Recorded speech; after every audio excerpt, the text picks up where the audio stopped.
Ki Gede Pemanahan penjenengan cerita sama Sunan Kalijogo. Jeng Sunan, saya pengen juga jadi raja. Ki Penjawi dapat Pati, Kang Mas Pak Raden Fata pun entuk Demak, kabeh pun entuk.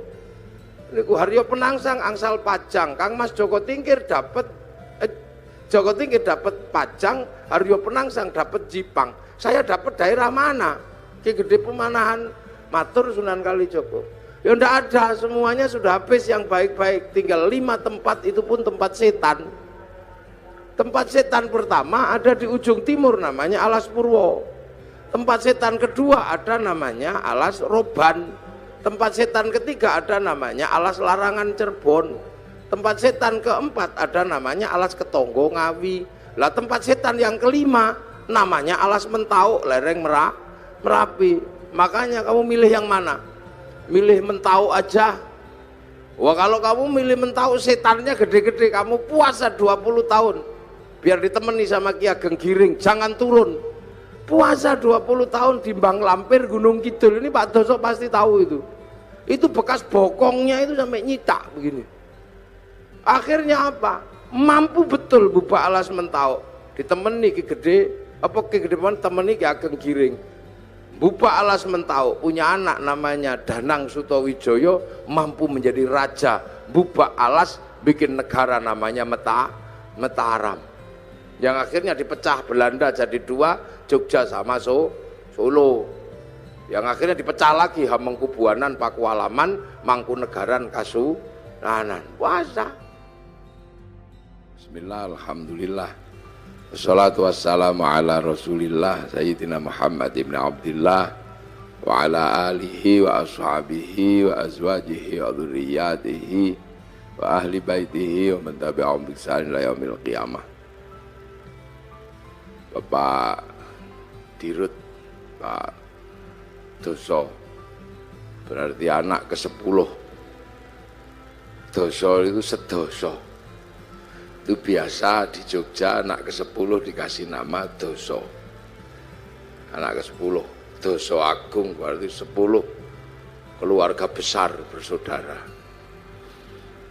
Bapak Komisaris Utama, Bapak Heri Bowo, dan seluruh jajaran komisaris dan direksi, karyawan, pelindo, hadirin al hadirat yang berbahagia.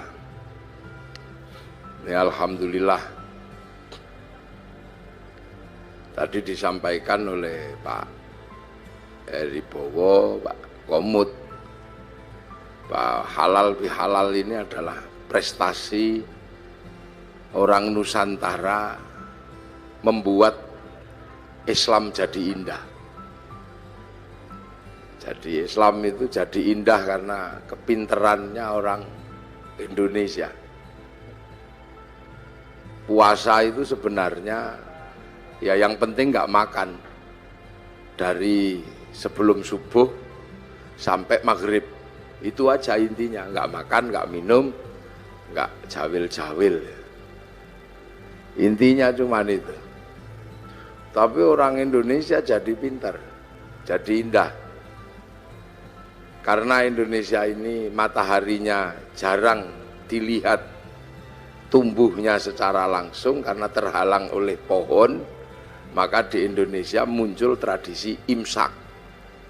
Imsak itu karena mataharinya nggak kelihatan. Di Arab nggak ada begitu, karena Arab itu kalau matahari muncul langsung kelihatan. Di sini juga puasa itu jadi indah, karena puasa orang sini lebih berat dari orang Arab. Orang Arab kalau puasa keluar rumah lihat padang pasir, nggak ada orang pengen makan padang pasir. Tapi orang sini keluar rumah lihat jambu, lihat belimbing. Maka para kiainya daripada kamu nggak khusyuk kalau puasa, sebaiknya tidur aja. Maka kemudian setelah itu tidur, dikasih dalil naumuso imin ibadatun, tidurnya orang puasa itu ibadah. Nah, karena tidur terus akhirnya kiainya sepi, maka kiainya pergi ke pasar cari mercon. Akhirnya puasa di Indonesia muncul mercon dar-dor dar-dor. Maka ndak usah heran kalau ada puasa kok merconnya banyak. Itu khas Indonesia. Terus kalau malam ada sahur. Bahkan sekarang ono sahur ora sahur sak karepmu. Ono. Nah, itu kehebatan orang Indonesia. Terus selesai puasa halal kayak gini nih, minta maaf. Di Arab sana nggak ada orang kenal tetangga. Nah, di sini bebeknya nelek di halaman tetangganya, maka saling memaafkan. Kerja di pasar, biasalah, itu khas Indonesia. Kenapa? Karena puasa ini harus disyukuri. Berbahagialah orang yang berpuasa dan mau menjalankan puasa. Karena puasa ini nggak main-main. Ibadah yang Allah bikin alasan itu puasa. Karena puasa itu seperti penyiksaan, nggak makan, nggak minum, nggak penyiksaan. Tapi Allah kasih alasan. Puasa ini bukan kamu saja, tapi orang dulu juga tak suruh puasa. Kama kutiba 'alal ladzina min qablikum, seperti orang dulu. Jadi puasa ini bukan sampean aja yang disuruh. Seluruh manusia dari zaman bahula itu disuruh puasa. Makanya puasa ini ibadah yang paling terkenal. Karena puasa ini ibadah kuno, kurikulum lama. Ibarat sekolah, kurikulum yang nggak pernah hilang itu berhitung. Matematika itu nggak pernah hilang kurikulumnya. Puasa itu juga sama, kurikulum kehidupan yang nggak pernah dihilangkan oleh Allah.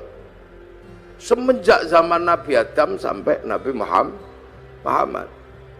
Nabi Adam itu puasa juga. Sehari di bulan tanggal 13, 14, 15 rembulan itu puasa. Terus 27, 28, 29 akhir bulan namanya puasa Ayyamussud. Kalau hari terang puasa Ayyamul Bid. Nabi Idris juga puasa, dikenal dengan puasa tanpa nyawa, bila roh. Makanan tidak ada nyawanya, tanpa ikan, nasi mutih nih cara orang sekarang. Nabi Dawud juga puasa, sehari iya, sehari enggak. Nabi Musa sebelum naik Gunung Tursina puasa. Nabi Ibrahim puasa. Nabi Isa diajari puasa. Nabi Muhammad juga masih diajari puasa.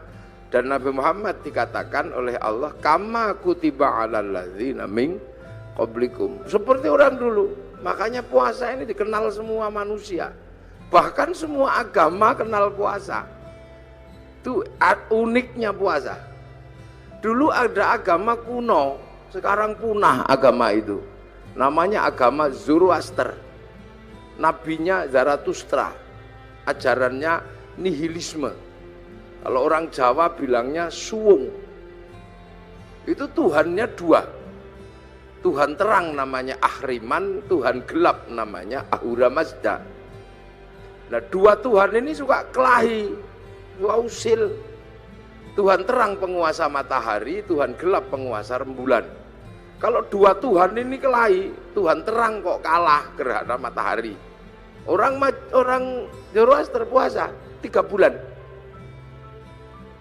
Kalau Tuhan gelap kalah gerhana matahari, puasa 40 harian gitu. Puasa. Ini orang Zoroaster.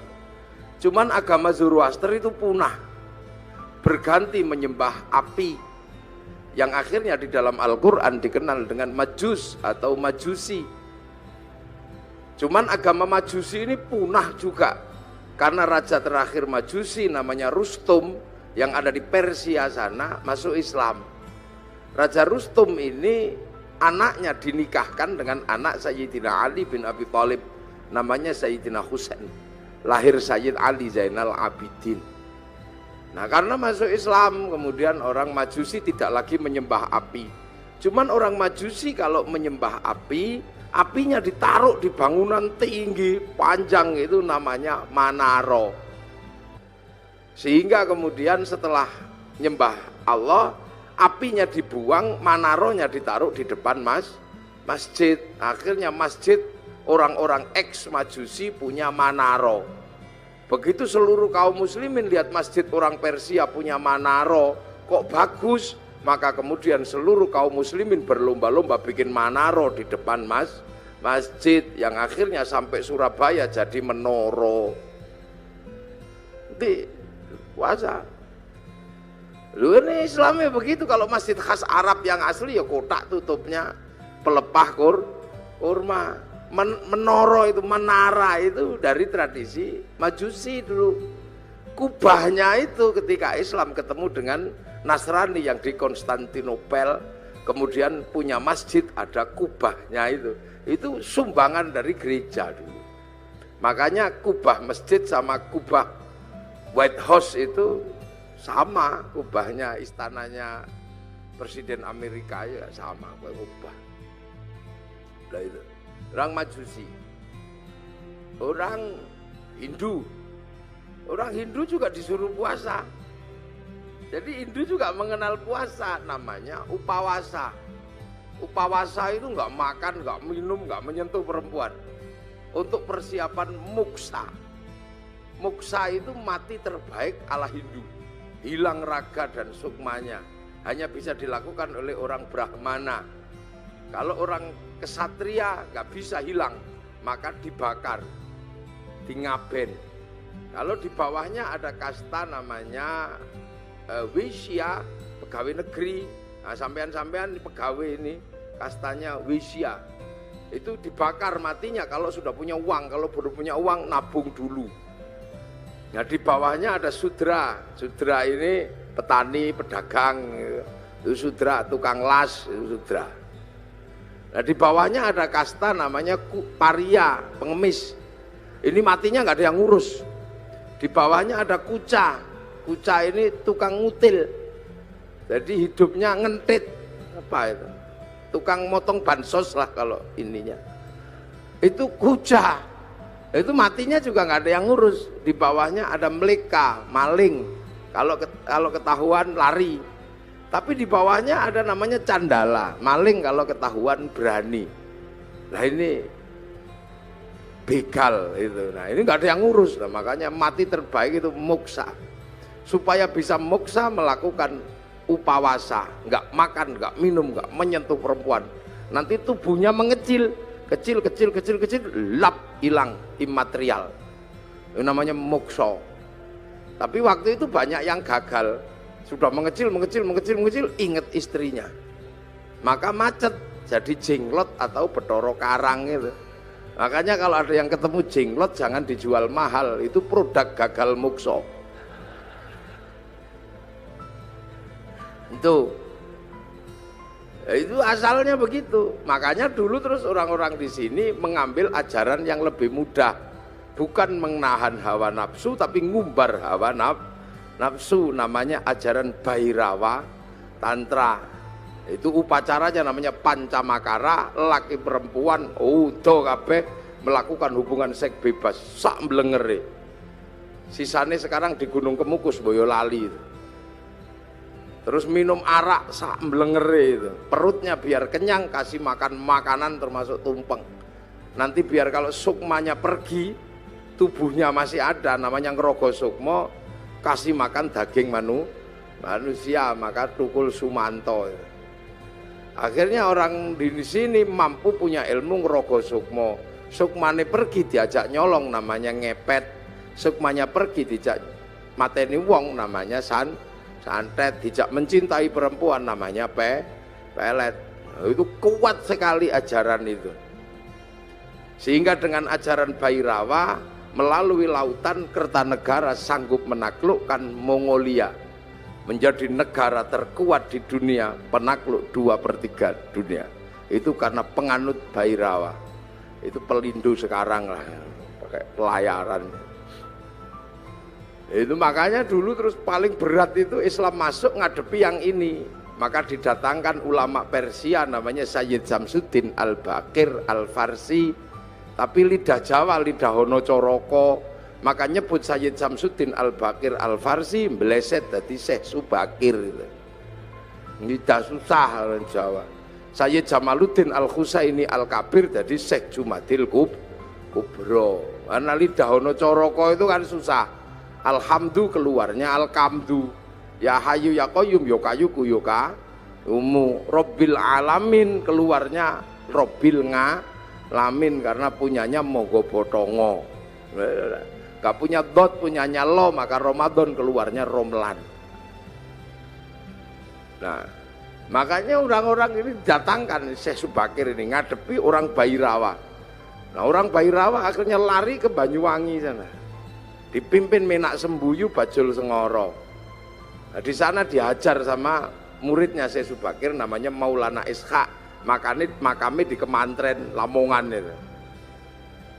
Akhirnya Menak Sembuyu nyerah, anaknya yang perempuan dikasihkan sama Mbak Ishaq. Lahir Raden Ainul Yakin Sunan Giri, makamnya Gresik. Maka orang Bairawa hilang, lari ke Bali. Tapi lama-lama tumbuh lagi orang Bairawa di Kediri, nyembah patung Totok Kerot di daerah Pagu Pamenang, tempat moksanya Joyoboyo. Diajar sama Sunan Bonang, akhirnya nyerah. Lah begitu nyerah, ya sudah, kamu muternya tetap gak apa-apa, laki perempuan tapi jangan nudo, pakai baju. Arak diganti teh, kopi atau air putih. Tumpeng karena itu halal nasi gak apa-apa. Ingkung manusia diganti ingkung pitik. Mantra Ngrogo Sukmo diganti kalimat tauhid la ilaha illallah. Makanya kemudian ada Indonesia punya tradisi tumpengan. Itu yang dandani namanya Sunan Bonang. Nah, Sunan Bonang mengajarkan kepada Sunan Kalijogo muridnya untuk disebarkan di seluruh Jawa. Sunan Kalijogo mengajarkan pada muridnya namanya Sunan Geseng. Sunan Geseng mengajarkan pada muridnya namanya Mbah Abdul Halim Pangeran Benowo Surabaya sini. Mbah Benowo mengajarkan pada Mbah Abdul Rahman Pangeran Sambulasem, diajarkan kepada Mbah Jabar Tuban, diteruskan oleh muridnya namanya Mbah Sufyan Tuban, teruskan muridnya Mbah Abdul Halim Boyolali, punya murid Mbah Abdul Wahid Solo Tigo, punya murid namanya Mbah Khairon Purwodadi, punya murid Mbah Asy'ari Jombang. Nah itu Jombang lagi, punya putra Kiai Hashim Asy'ari, maka pengikut Kiai Hashim Asy'ari tidak alergi sama tumpeng. Nah ini berhubung orang Jombang mesti saya jelaskan. Jadi halal bihalal Jombang, tumpeng juga Jombang. Jadi biar Jombang itu ngertinya nggak cuman besut, manjamino. Jadi puasa. Makanya karena upawasa itu nggak makan, nggak minum, nggak menyentuh perempuan. Makanya ketika Islam datang membawa tradisi nggak makan, nggak minum, nggak menyentuh perempuan, namanya Syahrus Siam, kok seperti upawasa. Maka orang Indonesia menyebutnya bulan puasa. Jadi kalau sampean pengen tahu kenapa Ramadan kok disebut bulan puasa, karena dulu ada namanya upawasa, nggak makan, nggak minum, nggak menyentuh perempuan. Makanya kemudian Syahrus Siam disebut bulan puasa karena dulu upawasa. Orang Buddha itu juga pelajaran puasanya ada. Ketika ingin mendapatkan kesempurnaan menuju nirwana, itu puasa di bawah pohon bodhi, pakai kain selempang, tidak pakai daleman. Itu waktunya tidak terbatas sampai mendapat pencerahan. Agama besar Yahudi juga puasa. Kalau peringatan Yom Kippur mereka puasa. Nasrani juga diajari puasa. Kalau hari Jumat Agung menjelang Paskah juga puasa. Jadi hampir semua agama itu kenal puasa. Karena apa? Ini syariat kuno.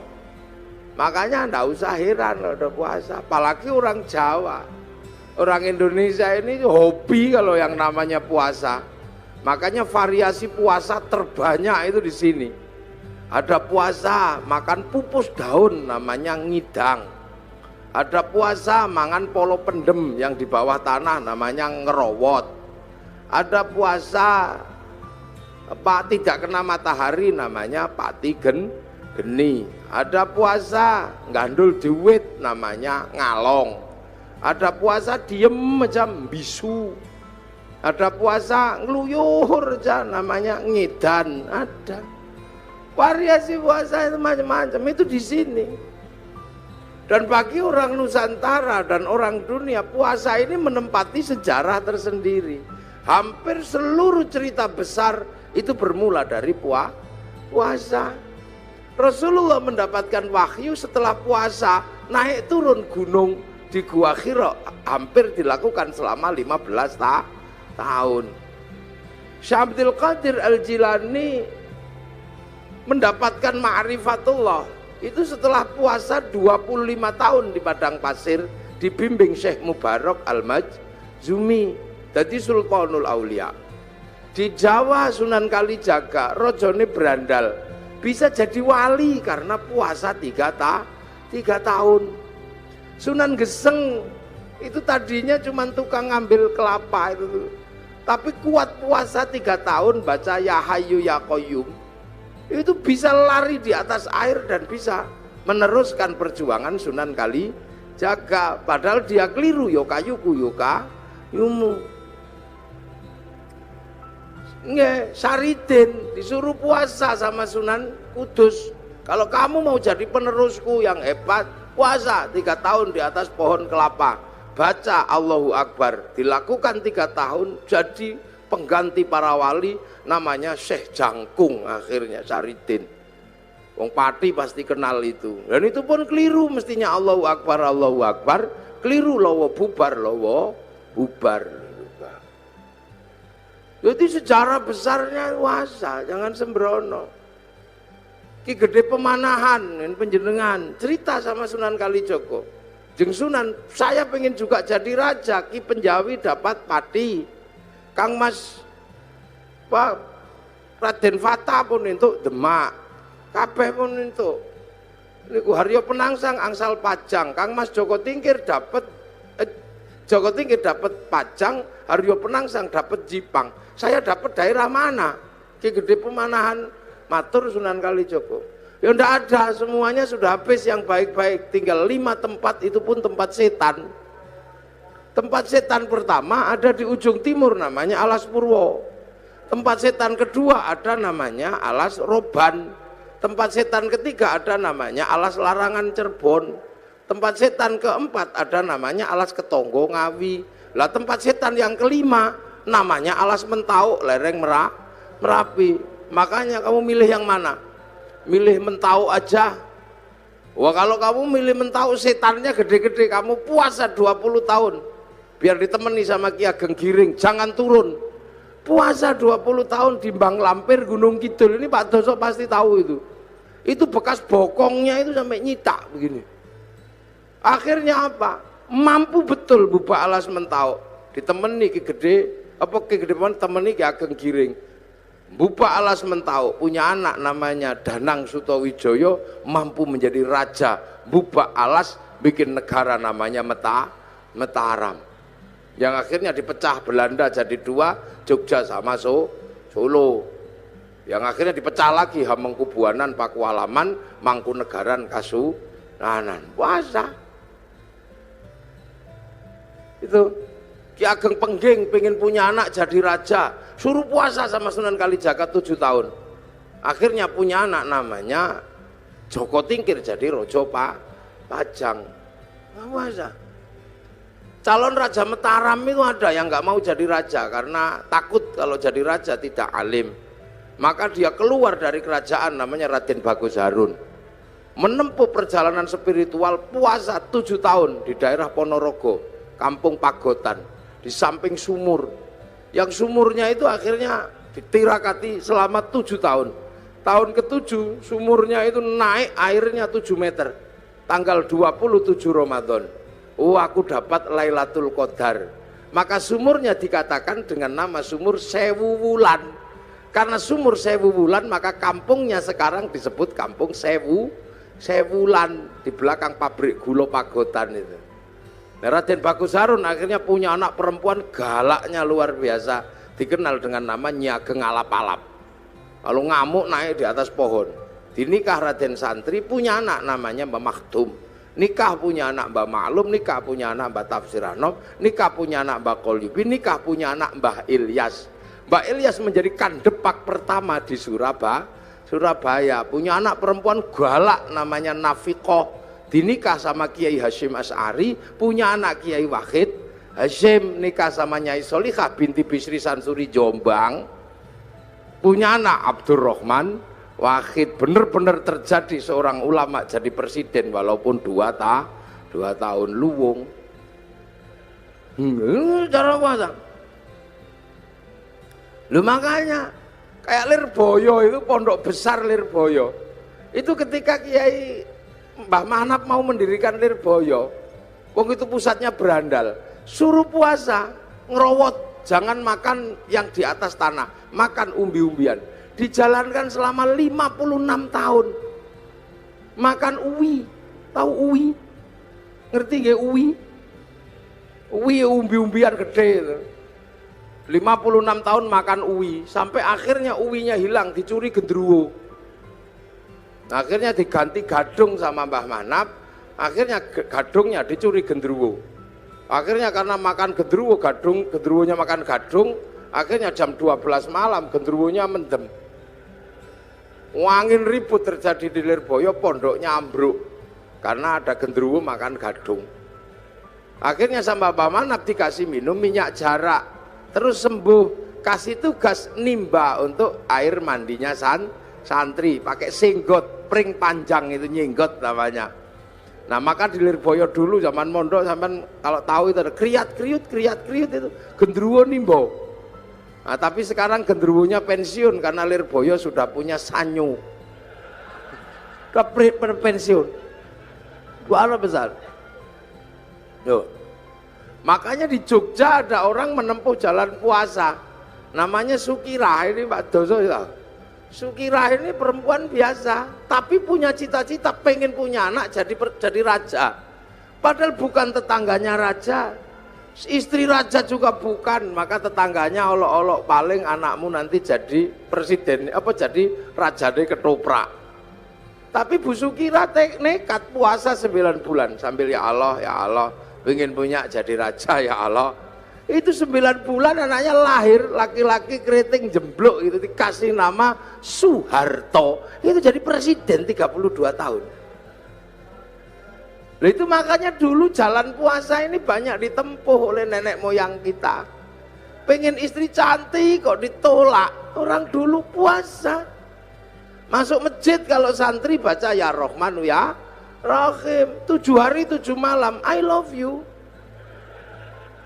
Lah ya, kalau nggak mau ya Rahmanu ya Rahim, ya cari pohon besar, bawa beringin di kantor Pelindo itu, baca sunah mata kaji ajiku jaran goyang, ya I love you sama saja, yang penting puasa.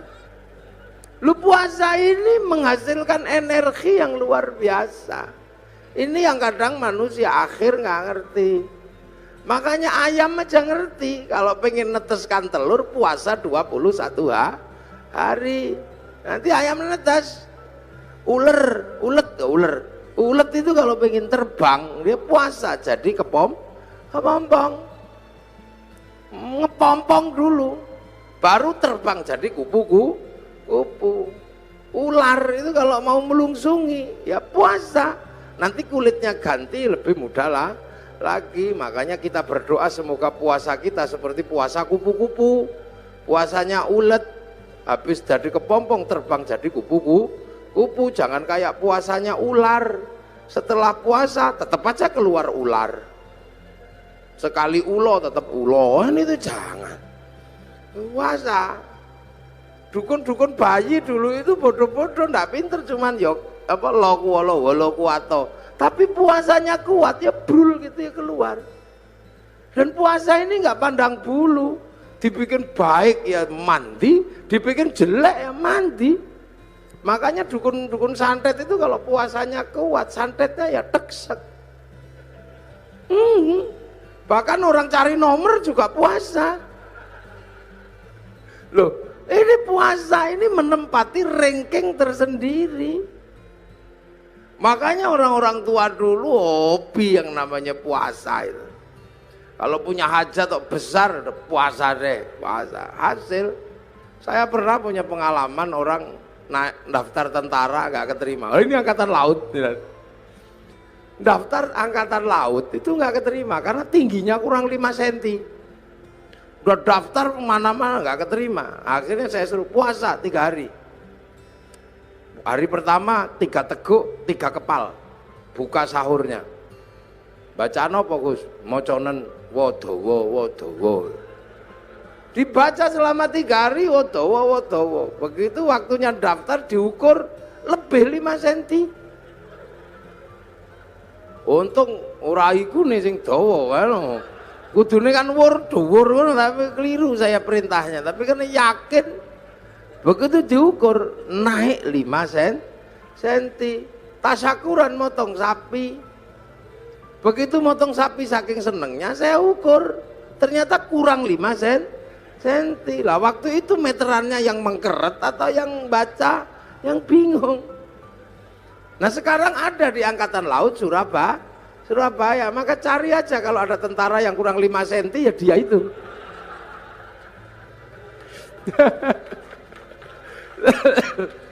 Ini puasa.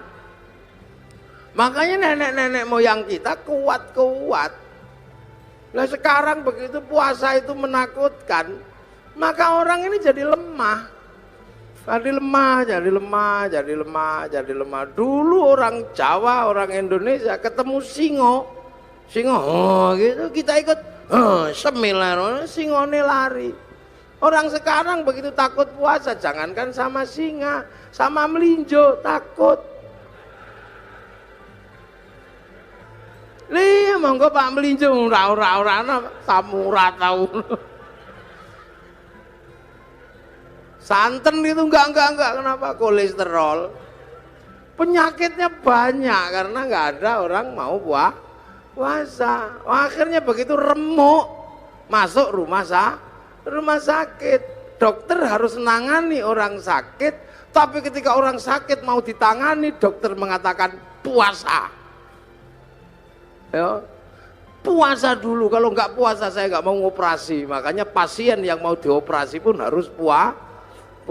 Lu dokter aja ngerti, nah sampean kadang nggak ngerti, mumpung masih sehat, poso. Jangan kok tiap bulan puasa datang poso maneh. Itu caranya Allah. Dari dulu manusia dikasih senjata yang luar biasa namanya puasa.